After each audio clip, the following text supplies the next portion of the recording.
आज का विषय है पद्मावत।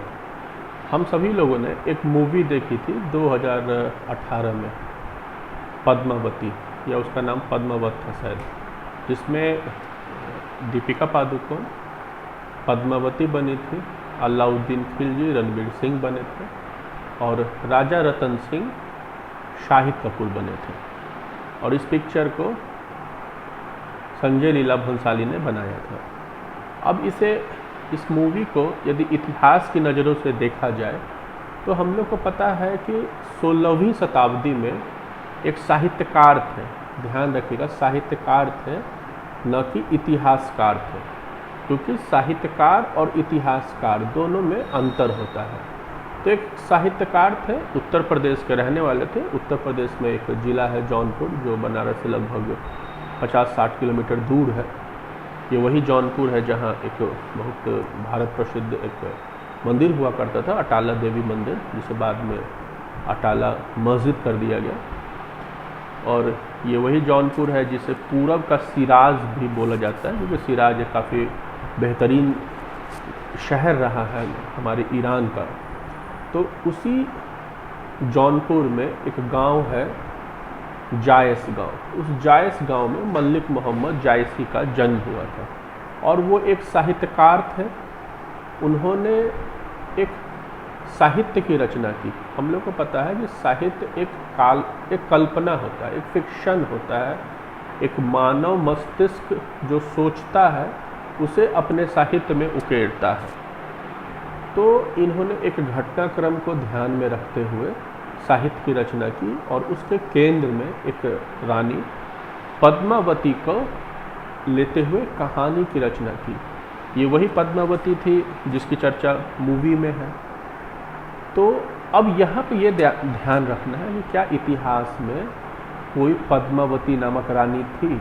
तो इतिहास ये कहता है ऐसी कोई रानी पद्मावती नामक थी ही नहीं। हम लोगों ने मूवी में देखा है कि संजय लीला भंसाली, जो एक डायरेक्टर भी हैं, प्रोड्यूसर भी हैं और संगीतकार भी हैं, उन्होंने एक पद्मावती बताया उन्होंने कि श्रीलंका की राजकुमारी थी जिसका विवाह राजा रतन सिंह से हुआ।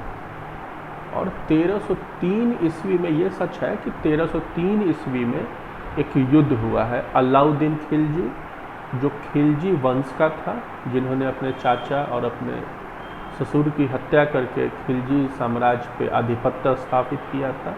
तो 1303 में अलाउद्दीन खिलजी की सेना और राजा रतन सिंह की सेना के बीच युद्ध हुआ है, ये सच है। और उस युद्ध को चित्तौड़ का युद्ध कहा जाता है, 1303 में हुआ। और ये जो साहित्य की रचना की गई है पद्मावत, 16वीं शताब्दी में की गई, यानी कि 200-250 साल के बाद इस साहित्य की रचना की गई है। यानी कि ये जो साहित्यकार हैं खुद उस समय नहीं थे जिस समय ये युद्ध लड़ा गया, या फिर उस समय नहीं थे जिस समय अलाउद्दीन खिलजी का समय था। यानी कि ये अपनी आँखों से उस युद्ध को देखे नहीं। तो फिर किस प्रकार ये इस साहित्य की रचना किए?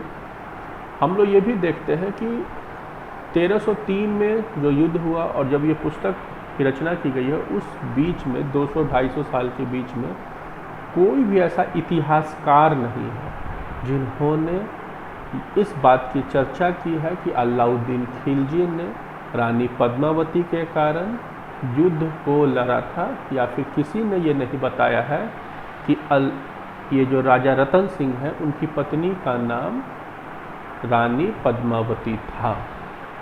तो फिर क्या ये मान लिया जाए कि ये जो साहित्य है इन्होंने जानबूझ के लिखा, या झूठ है? ना ये झूठ है और ना ही ये सच है। इस तरह के इतिहास को लोकप्रिय इतिहास या हिस्ट्री में पॉपुलर हिस्ट्री बोला जाता है। अब ये पॉपुलर हिस्ट्री क्या होता है?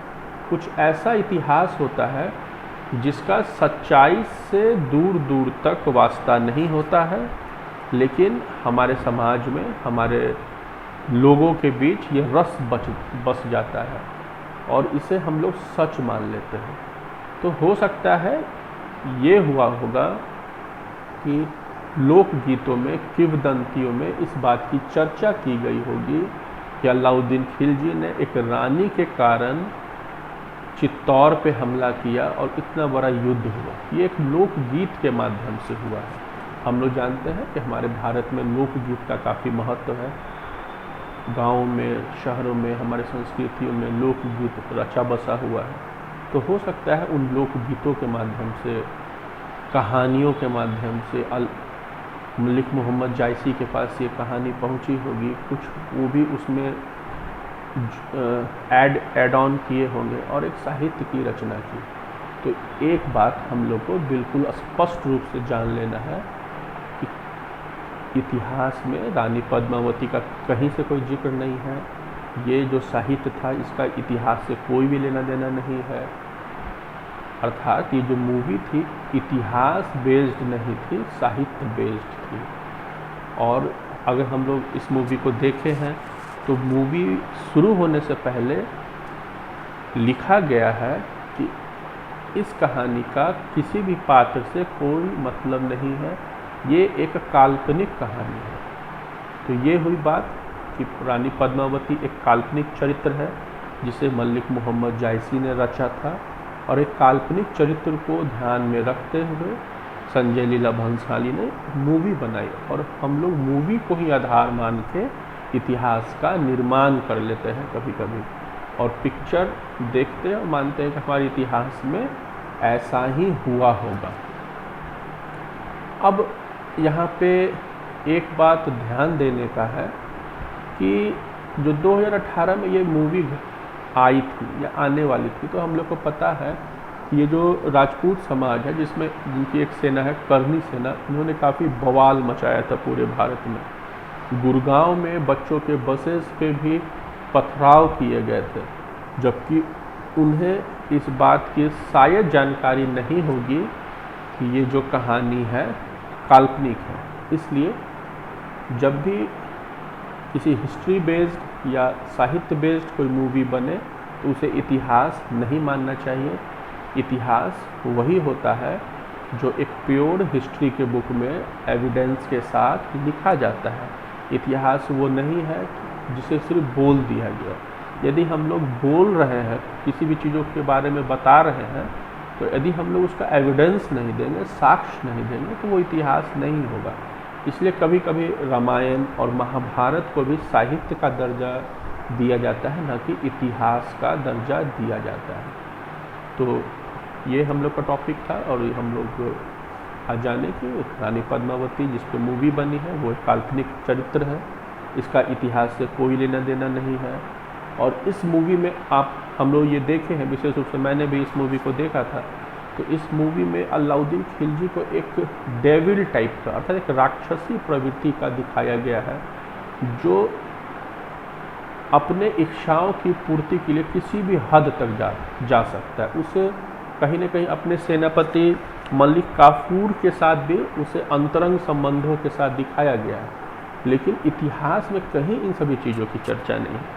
हम लोग को अलाउद्दीन खिलजी के विषय में ये जानना चाहिए कि वो एक पहला ऐसा शासक था जिसने इतिहास में, विशेष रूप से भारतीय इतिहास में, बाजार को कंट्रोल करने का प्रयास किया, अर्थात मार्केट को कंट्रोल किया। मार्केट में जो भी वस्तुएं होती हैं उनके मूल्य को नियंत्रित किया, प्रत्येक वस्तु के मूल्य को वो निर्धारित किया, और अपने साम्राज्य में इस चीज़ को स्थापित किया कि यदि जो निर्धारित मूल्य है उससे अधिक दामों पे किसी चीज़ को बेचा जाएगा तो जो बेचने वाला है उसे दंड दिया जाएगा।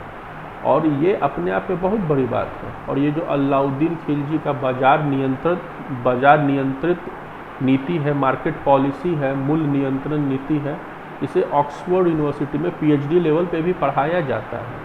तो एक मूवी के आधार पे हम लोग को अलाउद्दीन खिलजी या किसी से भी नफरत नहीं करना चाहिए, और देखना चाहिए कि ये जो मूवी है किस हद तक सही है।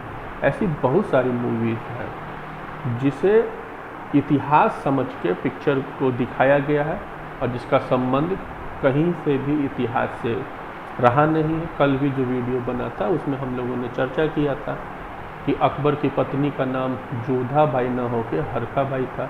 हरका बाई कौन थी और जोधा बाई कौन थी, इसके विषय में बताया गया। एक मूवी थी लगान, वो जो कहानी थी कहीं से भी इतिहास से उसका कोई संबंध नहीं था, इतिहास की किसी भी पुस्तकों में उसकी चर्चा नहीं की गई है। और ऐसे बहुत सारे कहानियाँ हैं जिसे फिल्मकार अपने कमाई के लिए, अपने मनोरंजन के लिए, समाज के मनोरंजन के लिए पिक्चर बनाए हैं और उसे हम लोग इतिहास समझते हैं और कहीं ना कहीं एक भावना से खिलवाड़ भी होता है। अभी भी एक मूवी आई है कश्मीर फाइल्स, इसको लेके भी भारत में काफ़ी बातें की जा रही हैं। तो इस फिल्म से को आधार बना के हम लोग को कोई एक कंसेप्ट नहीं बना लेना चाहिए।